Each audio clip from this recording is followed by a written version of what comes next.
പ്രഖ്യാപനം മുതൽ ഏറെ പ്രാധാന്യം നിറഞ്ഞ ഒന്നാണ് മോഹൻലാലും മമ്മൂട്ടിയും ഒന്നിക്കുന്ന മഹേഷ് നാരായണൻ ചിത്രം. ഒക്ടോബറിൽ ആരംഭിക്കേണ്ടിയിരുന്ന ചിത്രം ഈ മാസം 16-ന് ശ്രീലങ്കയിൽ ചിത്രീകരണം ആരംഭിക്കുമെന്നാണ് പുതിയ റിപ്പോർട്ട്. ആദ്യ ദിവസം തന്നെ മമ്മൂട്ടിയും മോഹൻലാലും സെറ്റിൽ ജോയിൻ ചെയ്യുമെന്നും റിപ്പോർട്ടുകളുണ്ട്. ഇതിനായി മമ്മൂട്ടി 14-നും മോഹൻലാൽ 15-നും ശ്രീലങ്കയിലേക്ക് പുറപ്പെടാനിരിക്കുകയാണ്. ആൻഡോ ജോസഫ് ഫിലിം കമ്പനിയുടെ ബാനറിൽ മഹേഷ് നാരായണൻ ഒരുക്കുന്ന ചിത്രത്തിലാണ് ഇരുവരും വീണ്ടും ഒന്നിക്കുന്നത്.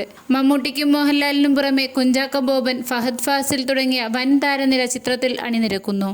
മലയാളത്തിൽ ഇതേവരെ കണ്ടിട്ടില്ലാത്ത കഥയാകും ഈ ചിത്രത്തിൻ്റെതെന്നാണ് കുഞ്ചാക്കോ ബോബൻ അടുത്തിടെ നടന്ന ഒരു അഭിമുഖത്തിൽ പങ്കുവച്ചത്. 7 ദിവസത്തെ ചിത്രീകരണമാണ് ശ്രീലങ്കയിൽ നടക്കുക. ശേഷം ഷാർജയിലും കേരളത്തിലും ഡൽഹിയിലും സിനിമയുടെ ചിത്രീകരണം നടക്കുമെന്നും സൂചനകളുണ്ട്. മമ്മൂട്ടിയും മോഹൻലാലും ഒരുമിക്കുന്നു എന്ന വാർത്ത സിനിമാ പ്രേമികളെ ആവേശം കൊള്ളിക്കുന്നതാണ്. കൂടാതെ മഹേഷ് നാരായണൻ ഒരുക്കുന്ന സിനിമയുടെ ഓരോ അപ്ഡേറ്റിനും വലിയ സ്വീകാര്യതയും ലഭിക്കാറുണ്ട്.